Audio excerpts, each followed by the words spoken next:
in this video, we're going to look at some of the more basic elimination problems. For elimination, your goal is to have either the x's or the y's have the same coefficient. That's essentially just the number in front, be the same number. Ideally, one would be negative and one would be positive.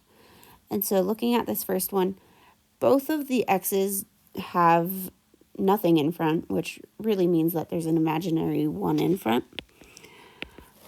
The y's also both have an imaginary 1 in front.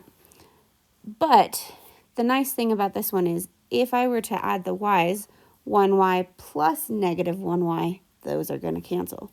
Whereas the x's, if I add 1x plus 1x, that ends up being 2x and nothing cancels. However, because the y's cancel when we add them, we do want to add this together. And so if I get 1x plus 1x, that gives us 2x. 1y and negative 1y is 0y, so you don't even need to write that. And then I'm also going to add the constants. Negative 5 plus 9 is 4. And so that wipes out our y, which gives us 2x equals 4. Now, because there's only x's, we can solve for x by dividing by 2, and we get x equals 2. Now, our answer is always going to be a point, so I now need to find the y value. You want to plug the 2 into either of the original equations to solve for y. It doesn't really matter for this one, so I'm just going to plug it in for the first equation because why not? So that gives us 2 plus y equals negative 5. And then to get y by itself, we want to get rid of that 2. So we would subtract 2 from both sides, and we would get y equals negative 7. And so then I need to write my answer as a point, x value, then the y value, to negative 7. So let's look at one that's a little bit more complicated.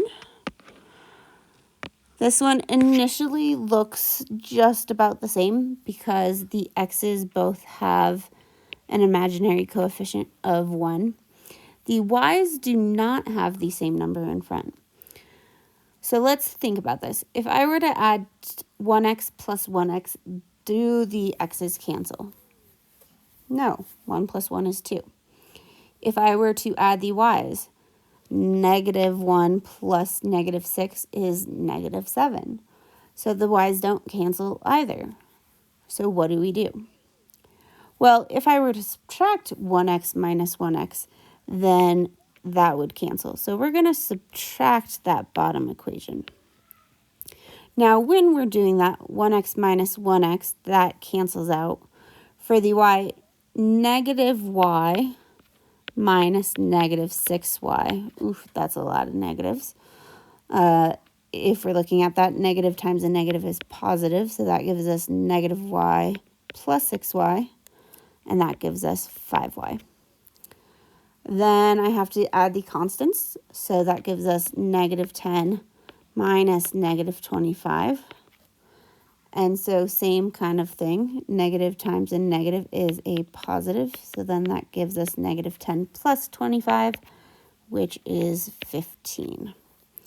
Now, if all those negatives kind of gross you out, another way to think about this is if you have your original equations, essentially what you're doing is you're distributing that negative to each term.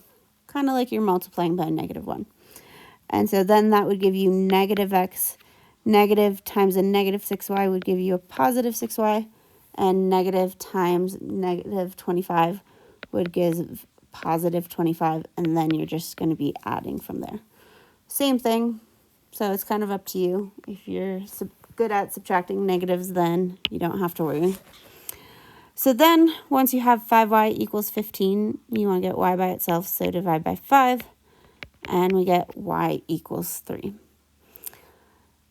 Just like the previous one, we need to find the other variable, so we have the point. So plug it into either equation. Top equation looks easier to me because I don't have a number in front of the y to multiply by. So I'm going to plug it into the top equation. So that gives us x minus 3 equals negative 10.